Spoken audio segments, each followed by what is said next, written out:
Witajcie w Klinice Siły.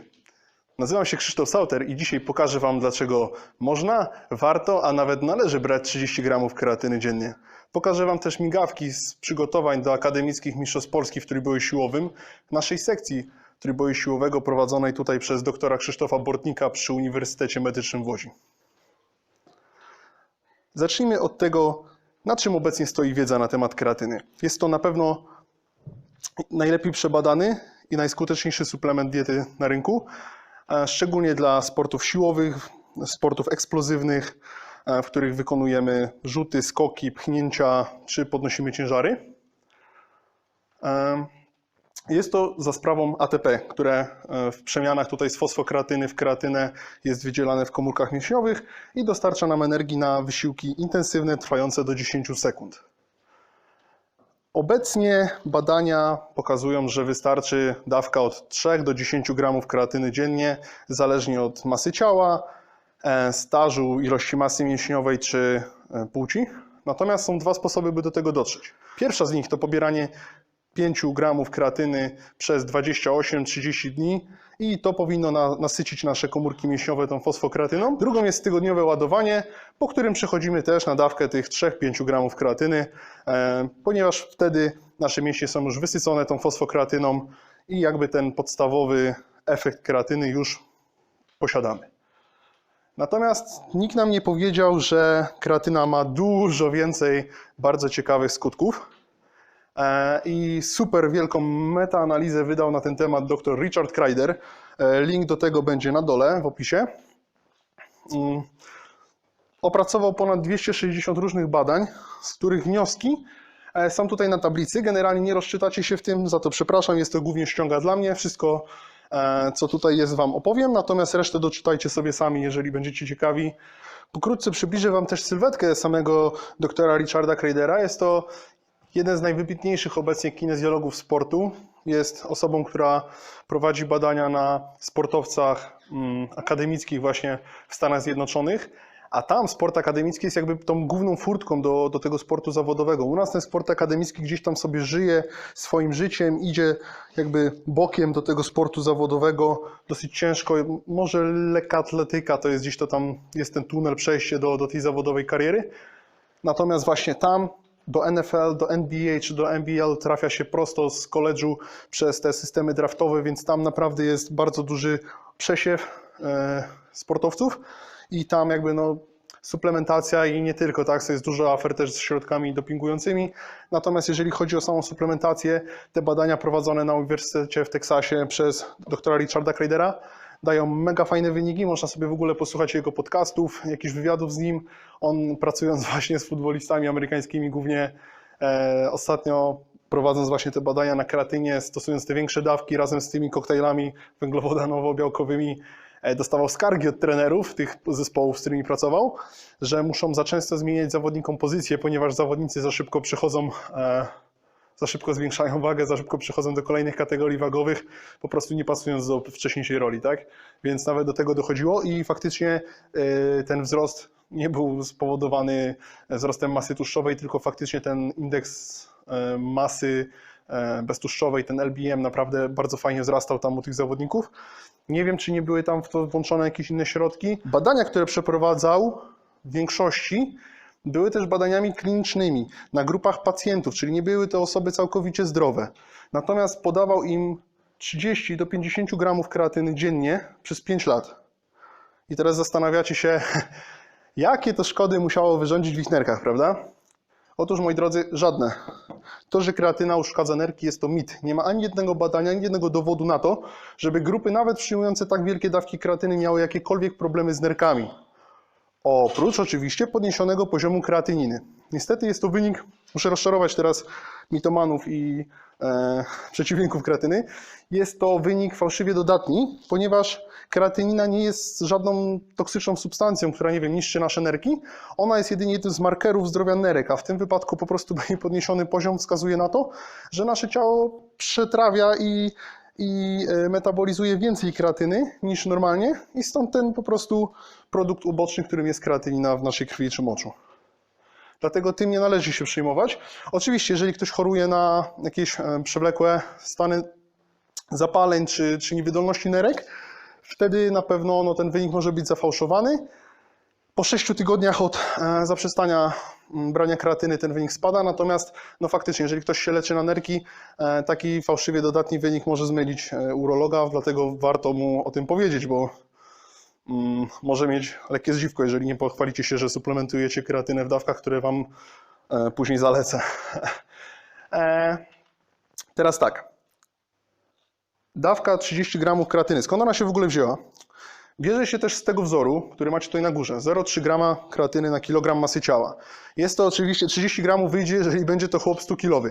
Ale właśnie dla takich chłopów 100-kilowych, na takich chłopach 100-kilowych jest najłatwiej pracować z powodów matematycznych, dlatego tak sobie przyjmiemy. Natomiast 30 gramów kreatyny też dowiodło badania, że jest to dawka, która wysyca mózg kreatyną. No ale zapytacie, po co wysycać mózg kreatyną? Jeżeli ATP jest źródłem energii, jednym z głównych w naszych komórkach, nie tylko mięśniowych, ale w całym organizmie, w niektórych schorzeniach nasz organizm będzie przechodził na metabolizm fosfokreatynowy jako ten pierwszy, do którego się uda. Szczególnie na przykład będzie to bardzo przydatne w chorobach neurodegeneracyjnych, gdzie właśnie to wysycenie kreatyną mózgu będzie spowalniało cały ten proces, nieraz nawet go odwracając, tak? Jeżeli chodzi o włókna obwódowe. Kolejną rzeczą będzie poprawa funkcji kognitywnych. Takie wysycenie kreatyną jest bardzo obiecujące u pacjentów z Parkinsonem, Huntingtonem i w różnych schorzeniach, które atakują mitochondria, czyli cały ten metabolizm komórkowy będzie tutaj dużo lepiej funkcjonował. Niektórzy ludzie rodzą się też z wrodzoną nieumiejętnością syntezowania kreatyny i tacy ludzie też bardzo, bardzo korzystali na tej suplementacji. Kolejną fajną rzeczą jest to, że niedokrwienie serca, które jest dość poważne w skutkach, było o wiele lepiej tolerowane przez osoby właśnie, które suplementowały kreatynę, te grupy badawcze, które miały suplementowaną kreatynę, z powodu tego, że serce w stanach niedotlenienia przechodziło na właśnie też metabolizm fosfokreatynowy, dużo szybciej dochodząc do formy i lepiej funkcjonując. Również badano, jak kreatyna wpływa na proces starzenia. I tutaj mamy parę fajnych parametrów. Badacze odkryli, że kreatyna zmniejsza poziom trójglicerydów, zmniejsza poziom tego gorszego cholesterolu, LDL-u. W niektórych wypadkach spowalniała wzrost guzów nowotworowych, zwiększa twardność kości i konsystencję kości, tutaj przeciwdziałając osteoporozie, co jest szczególnie bardzo ważne u starszych osób, które bardzo często doznają złamania na przykład szyjki kości udowej, która potem w konsekwencji przez zapalenie płuc czy odleżyny może spowodować nawet zgon. Tutaj właśnie robili typowo badania na tej szyjce kości udowej i faktycznie jej gęstość wzrastała oraz zachowują więcej siły, co właśnie w starszym wieku jest często przyczyną tego, że osoby nie mają siły chodzić, nie mają siły funkcjonować, kończą w łóżku, znowu wracamy do pętli zapalenia płuc i odleżeń, tak? Metabolizm kreatyny w ciąży u matki i dziecka. No tak, powiecie, przecież nie możemy podać kreatyny kobiecie w ciąży, bo to niszczy nerki, a kobiecy organizm już jest obciążony. No nie, bo przecież teraz ta kobieta musi swoją kreatyną podzielić się jeszcze z dzieckiem. To dziecko, które jeszcze jest w łożysku, jest w matce, nie ma tak super rozwiniętych swoich własnych systemów energetycznych, korzysta tylko na niej, tylko z jej jakby zasobów. I teraz tutaj właśnie wchodzi ta kreatyna, która będzie sprawiała, że dziecko będzie się lepiej rozwijało. Badania pokazały, że takie dzieci łatwiej potem uczyły się mówić, chodzić. Kolejną rzeczą będzie wytrzymałość w trakcie upału, na ćwiczenia w upale, w dużych temperaturach. I tutaj głównie chodziło po prostu o to, że ktoś, kto suplementuje kreatynę, będzie miał zwykle zatrzymane troszkę więcej wody, więc będzie miał jakby wyższy ten próg odwodnienia niż osoba, która po prostu jej nie suplementuje, tak? No i przejdźmy do tego, co nas najbardziej w sumie interesuje, czyli co kreatyna może dla nas zrobić sportowo, oprócz wiadomo systemów energetycznych, tak, tutaj szczególnie fajnie może to wpłynąć na osoby, które uprawiają sporty drużynowe wymagające dużych takich efortów dynamicznych, typu właśnie sprinty, skoki, tutaj piłka nożna, futbol amerykański, rugby. Są to sporty, w których zawodnicy muszą co jakiś czas przyspieszać naprawdę na 100% swoich możliwości i właśnie ta suplementacja kreatyny może wpłynąć na to, że będą mogły to robić częściej, szybciej będą się regenerowały pomiędzy takimi skokami czy sprintami. Glikogen. Glikogen jest to zapas energii, który znajduje się w naszych mięśniach. Są to głównie węglowodany, które tutaj pod postacią glukozy napędzają nasz mięsień do dalszej pracy, pomagają go regenerować. Badania dowiodły, że glikogen jest jednym z najważniejszych substratów energetycznych dla sportowców. Jest tutaj wiele rzeczy, które mogą nas zainteresować, ale najważniejszą jest to, iż owszem, okno anaboliczne jako takie nie istnieje.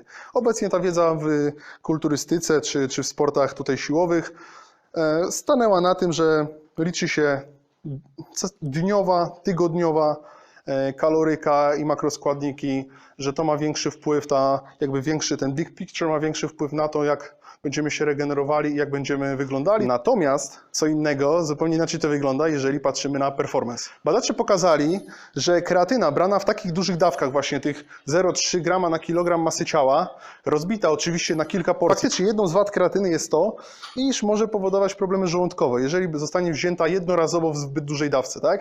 Czyli powiedzmy, jeżeli dla 100-kilowego chłopa będziemy rozmawiali o dawce 30 g kreatyny dziennie, najrozsądniej będzie ją rozbić na 3, u niektórych nawet 5-6 porcji po te 5 gramów, dlatego że tutaj będzie naprawdę indywidualna tolerancja na jednorazową dawkę. Później powiem Wam, jak my to robimy na sekcji, może to Wam coś podpowie, natomiast generalnie trzeba uważać na te dawki, więc tutaj powiedzmy, że właśnie 10 gramów kreatyny jako dawka jednorazowa, taka maksymalna, razem z 50-100 gramami glukozy wzięta będzie powodowała naprawdę dużo lepszą syntezę glikogenu i zarówno nasycenie mięśni węglowodanami, tym glikogenem, jak i właśnie samą kreatyną. Czyli tutaj wystąpi po prostu synergia między węglowodanami a kreatyną. Tak samo będzie działało białko tutaj. Jeżeli spożyjemy 50 gramów węglowodanu z 50 gramami białka i do tego 10 gramów kreatyny, nasza odpowiedź insulinowa będzie dużo wyższa niż gdyby tej kreatyny nie było lub kreatyna byłaby wzięta sama. Natomiast jest to bardzo pozytywne zjawisko, ponieważ jakby większość z tych kalorii, większość tej kreatyny trafi do mięśnia, tak? Będzie to troszkę podobne właśnie działanie do egzogennej insuliny, która jest obecnie bardzo powszechna w sportach sylwetkowych czy właśnie w sportach siłowych.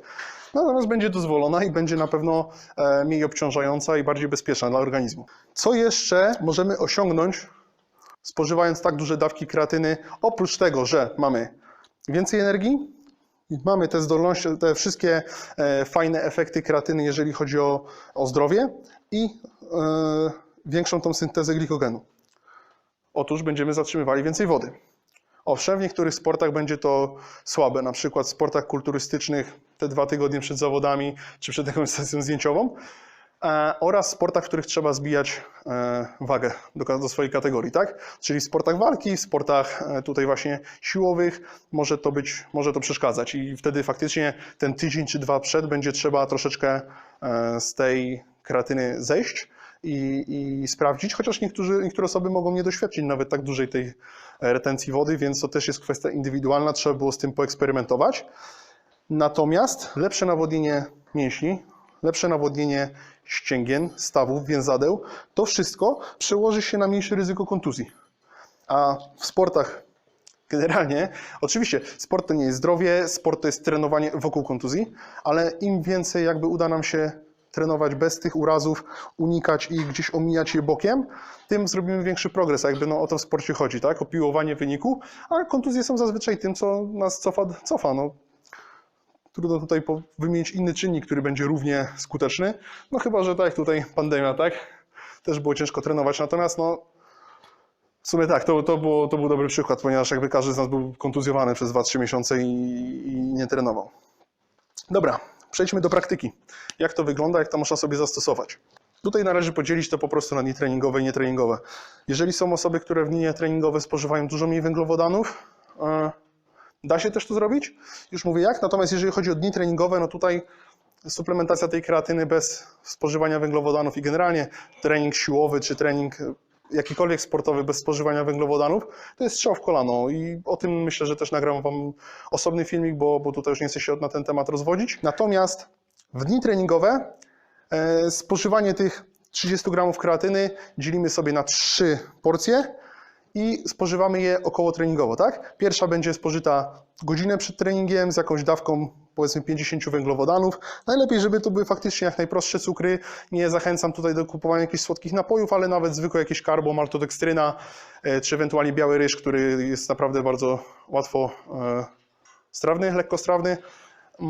Tutaj naprawdę zrobi robotę. Gdzieś w trakcie treningu kolejna porcja właśnie 50 węglowodanów z tymi 10 gramami kreatyny i po treningu te 50 gramów białka, czy to WPC, izolat, czy w postaci jakiegoś chudego mięsa, plus właśnie kolejna ta porcja kreatyny zrobi robotę.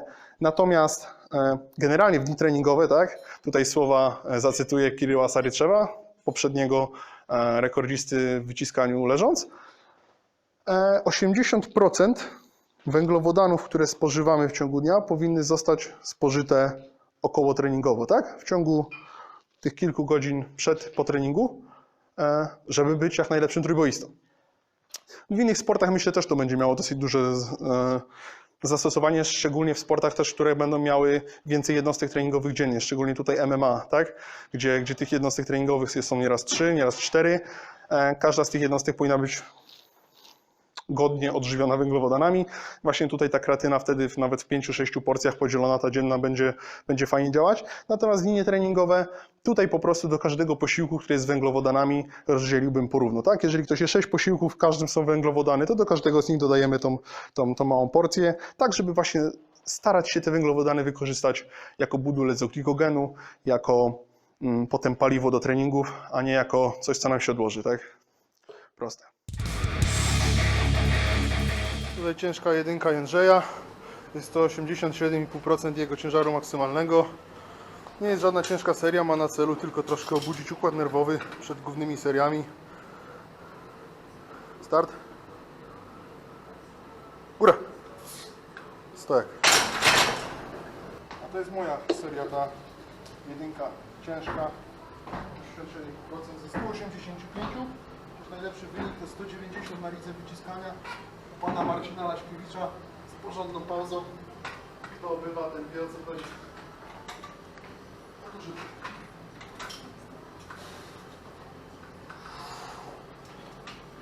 Góra. Start. Góra. Staj. Teraz 127,5, 5 trójek, pierwsza seria.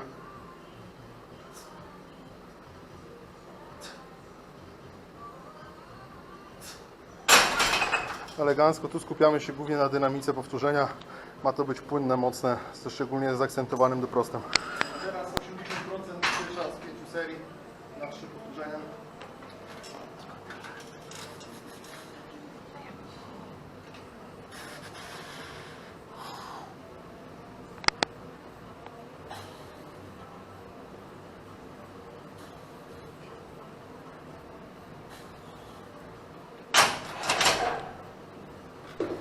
Dla porównania pokażemy też piątą serię na tych 127,5 kg.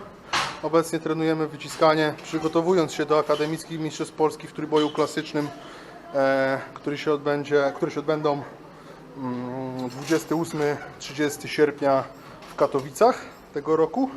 Przesunięte z maja z powodu pandemii. Trenujemy właśnie wyciskanie 3 razy w tygodniu na każdej z naszych jednostek treningowych. Stosując w generalnym, takim dużym rozrachunku czasowym periodyzację falową. Na 6. serię, bo pan kamerzysta Jędrzej bardzo dba o moją objętość na wyciskaniu, żeby nie była za mała. A szkoda, bo ta piąta wyglądała naprawdę dobrze. Bardzo dużo.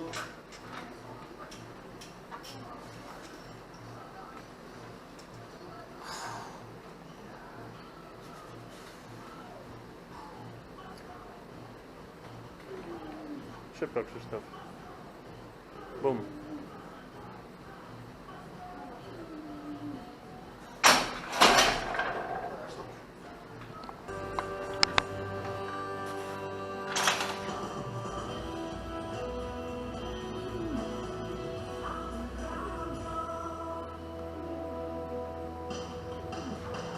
jeszcze największe do młodzieży i jakoś te poglądy kompletnie do mnie nie przeszły. Z tego jestem zadowolona i wracam do doktoryzacji. Tutaj top 1 seria 87% naszego prospektu z najkrótszym range of motion, jak zobaczycie na benchu. Start. Góra. Całe 10 cm ruchu. Siła mostka w trójboju. Generalnie kobiety na sekcji trenujemy na podobnych ciężarach, w sensie procentowo, ale z dużo większą objętością. Średnio wychodzą 2 serie robocze więcej, no i po 2-3 serie więcej na akcesoriach. Bum. Po ławce osiady, tak jak mówiłem, trenujemy na każdym z 3 treningów ławkę, natomiast dół, czyli siady z ciągami, robimy wymiennie co trening. Też faluję to i w skali tygodnia, i w skali miesiąca, tak żeby nie zajechać tego dołu. No i tutaj jedynka, która ma troszkę obudzić powoli głównymi seriami.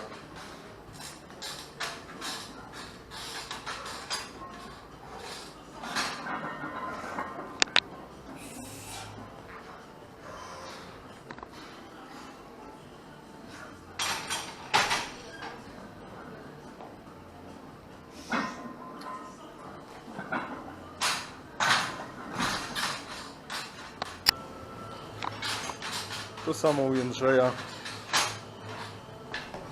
Top secik 8-7,5% na 1. Potem 4 trójki na 80%. To jest teraz 225 kg. W takim neoprenie, który sobie sami zakładamy, tylko treningowo. Elegancko. Ładnie głęboko.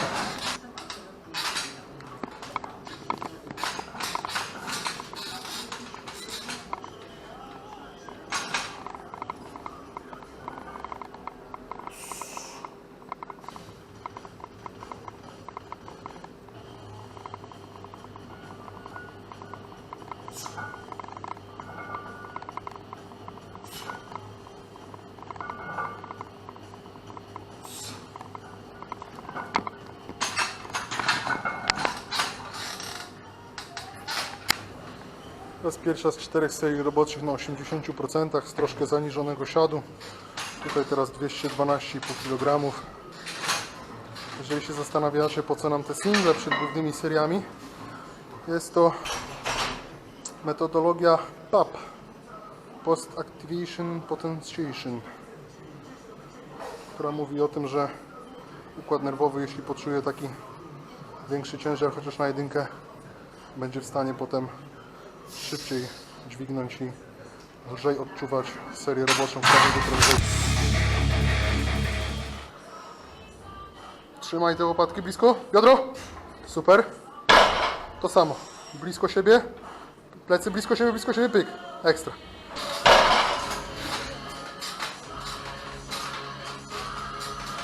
Przed Państwem Michał Pająk.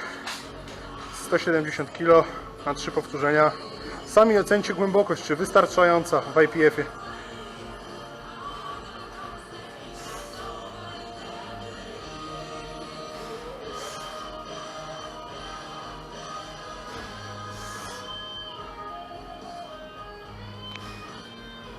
Myślę, że na 2 białe, 1 czerwoną gdzieś tam ujdzie.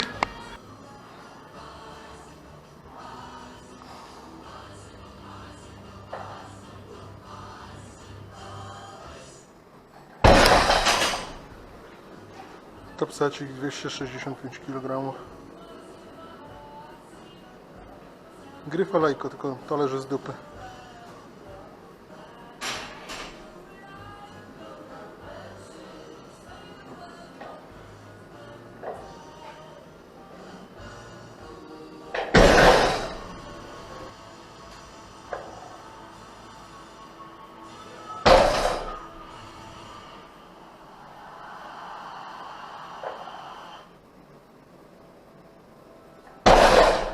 W tym miejscu pozdrowienia dla wszystkich, którzy nagrywają ciągi bokiem, a nie przodem. Bo przodem to Każdy ciąg może dobrze wyglądać. Mocno, bum. Okay. Mocniej plecy na początku.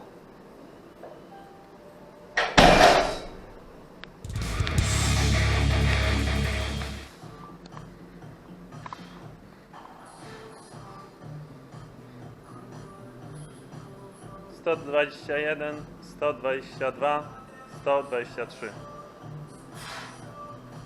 Dobieraj jeszcze powietrza, jak idziesz w dół.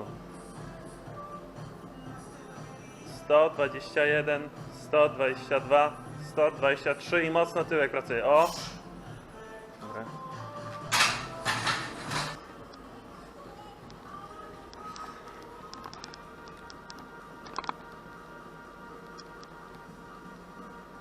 - 121, 122. Ekstra, jeszcze raz samo. Głęboko. 121, 122. Jeszcze raz, dużo powietrza. Głowa. 121, 122. Super.